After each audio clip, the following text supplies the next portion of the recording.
There is a version of your living room that you cannot hear. Not because it is quiet, because some of the signals are sitting near the edge of human hearing, around 18 kilohertz and above, where a lot of adults stop noticing sound. A speaker can play a short, coded chirp.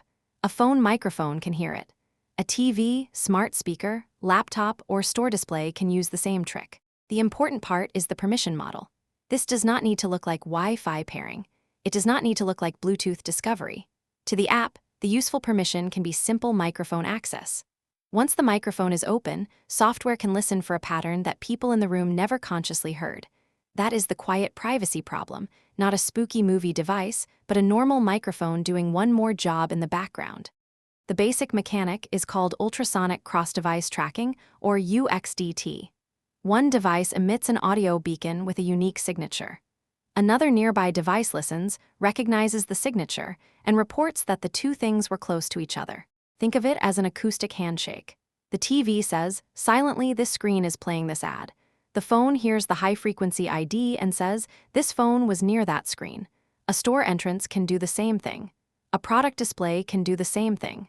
A smart home hub could do the same kind of proximity check if the software ecosystem allowed it. Researchers and regulators have treated this as real for years.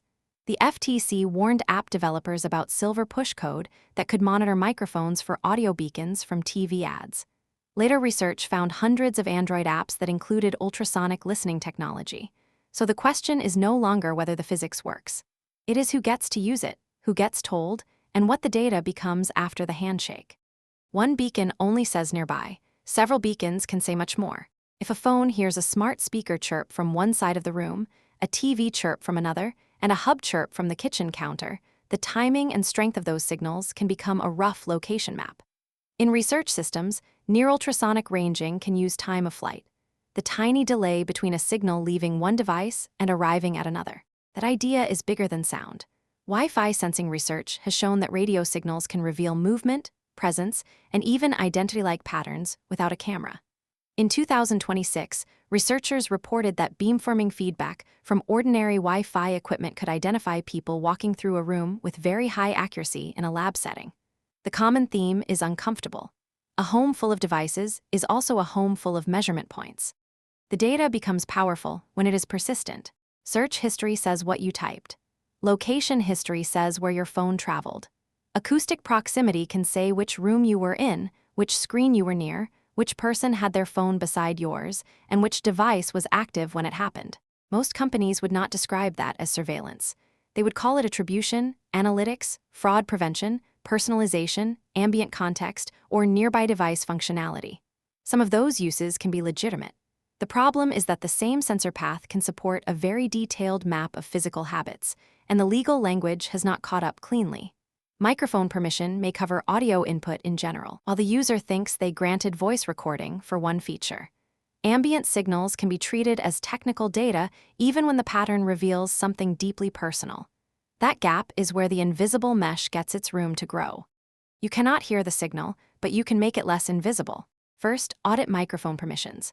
On your phone, look for shopping apps, coupon apps, remote control apps, flashlight-style utilities, games, wallpapers, QR scanners, and random smart device tools with microphone access they do not obviously need. If the feature is not voice, video, calling, recording, music recognition, or accessibility, revoke it and see what breaks. Second, use a spectrum analyzer app when you are curious. Put it near a TV, smart speaker, or device setup flow and look for narrow spikes around 18 to 22 kilohertz. A spike is not proof of tracking by itself.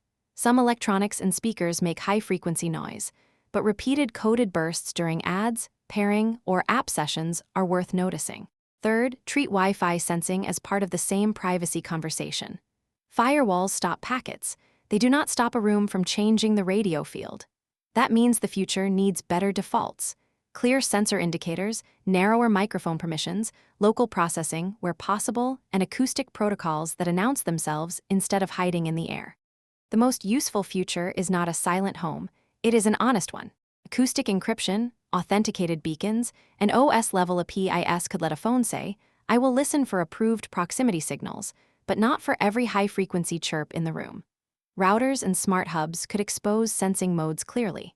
App stores could treat ultrasonic listening as a separate permission instead of burying it inside microphone access. Until then, privacy is partly boring maintenance. Check permissions, disable features you do not use, keep firmware updated, and prefer devices with physical mute switches or visible activity indicators. The secret frequency in your living room is not magic. It is a reminder that the next privacy boundary is not just your network. It is your physical space. If this was useful, like and subscribe for more oddly useful videos.